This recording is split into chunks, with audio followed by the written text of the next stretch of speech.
What if the United States just walks away? No U.S. troops in Japan, no security guarantee, no protection in a crisis. Can Japan's self-defense force alone defend Japan? Sounds extreme? It's not. This is a scenario serious experts in Japan are already thinking about, right now. Before we get into it, quick context on where this perspective comes from. The discussion is from RehackQ, a Japanese online program that breaks down global issues in a way that's actually practical and grounded. And the guest is one of Japan's most respected voices on modern warfare and security. His name is Koizumi Yu. He's an associate professor at the University of Tokyo Research Center for Advanced Science and Technology, specializing in military strategy and Russian security. He graduated from Waseda University and has spent years focused on defense policy, intelligence, and especially Russia's military behavior. And in this discussion, he raises a question that Japan can't ignore anymore. What happens if the U.S. security umbrella stops working? Right now, Japan's entire security framework depends on one thing: the alliance with the United States.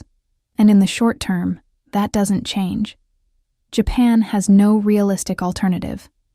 But here's the catch. That relationship is no longer guaranteed to stay stable, and if it weakens, Japan becomes extremely exposed. So Japan is already playing a balancing act. It supports Ukraine, it sanctions Russia, it aligns with the West, but at the same time, it relies heavily on the US, even when US actions create instability elsewhere. So what's the strategy? Koizumi describes it in a very Japanese way. Norarikurai, which means drifting. Avoiding, not committing too hard in any direction. It might sound weak, but in reality, it's a survival strategy. Here's something most people don't realize. Military alliances are built more on trust than rules. Even something like the US-Japan Security Treaty, it's actually very vague. It doesn't guarantee action. It assumes it. So if trust changes, the alliance can exist on paper, but lose its real meaning. That's why Koizumi says Japan has to think ahead. What if the US reduces its role, or pulls back completely from Asia? One idea being discussed: forming a network of middle powers with countries like South Korea, Australia, Canada, and the European nations individually. None can replace the US, but together, they might reduce the risk.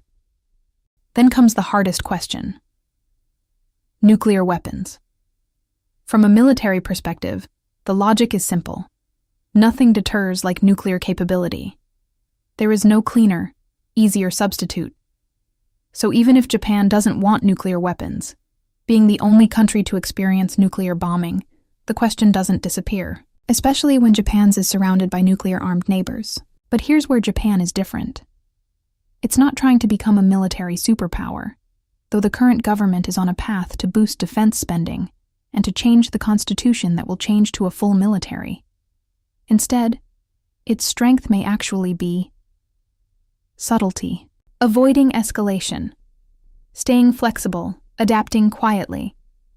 All parts of the Norarikurari strategy, Koizumi suggests, even appearing weak, strategically. Because in a world dominated by aggressive powers, Koizumi argues that not becoming a target itself is a survival strategy in itself. So Japan's future isn't about dominating the system. It's about navigating it, balancing between regional powers, preparing for worst-case scenarios, without losing internal stability. And maybe the real goal isn't to win, but to avoid being crushed. Because if the US steps back, Japan doesn't collapse overnight. But the entire game changes. What do you think? What would you do to prepare for such a scenario if you were Japan? In addition to a 30-year deflationary cycle that kept wages stagnant, decreasing population, rapid aging, and other issues, how should Japan handle its security? Let us know your thoughts in the comments.